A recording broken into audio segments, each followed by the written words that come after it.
What's up, social media friends? This is Bill with AHB Realty and the Burlington Real Estate Investors Club. I want y'all to know, I went to a meeting Saturday put on by Sheriff Terry Johnson and Sheriff Page of Rockingham County, and also Steve Ross, who's I believe a congressman for our state. And wow, they went to the border. It's called the Border Summit. Things out of hand, y'all. The news media says they're out of hand, but we got to see firsthand how out of hand, and that sounds funny, things really are. And I am sad. I'm really heartbroken. On the border area, they have fences you can step over. They're like knee high. They got one area where there's a road that's elevated that runs across the border that they have a fence on the bridge. So it's an elevated road on a bridge, but you can walk straight under the thing. So nobody stopping anybody from coming into America. There are 1,000-acre farms on the border that the cartels control. The freaking drug cartels control the border. What the heck? In a way that they just have carte blanche to do what they want to do.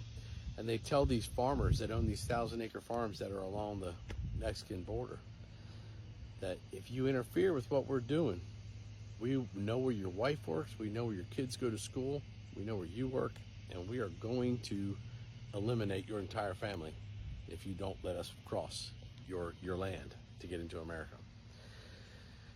I guess ICE or whoever it is that's down at the border that's actually doing something because the Border Patrol's told they can't do anything.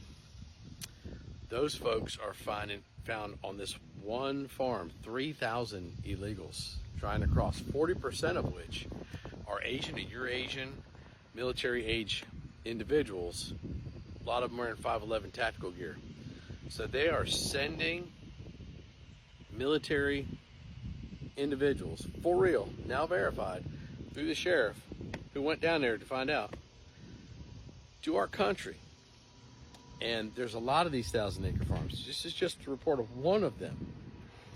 And on that farm with the 3,000, the border control agents, I guess it's ICE and whoever else is doing that, said that this is probably 1/4 or 1/5 of the people coming through this farm every year. We caught 3,000, but there's probably 4 to 5 times that coming across our borders on this one farm.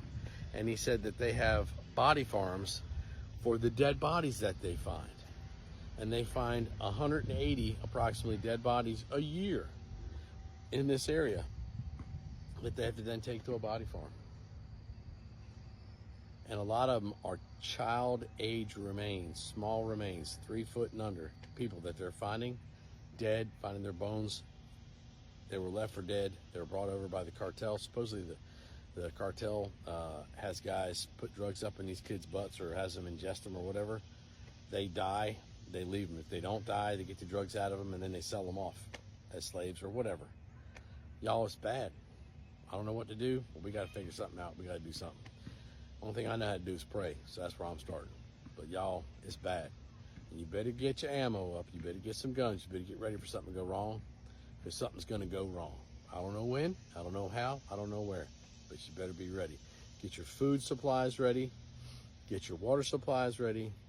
Try to have generators and ammo, and you should, hopefully for short term, be okay. But things are going to get bad. I don't know when.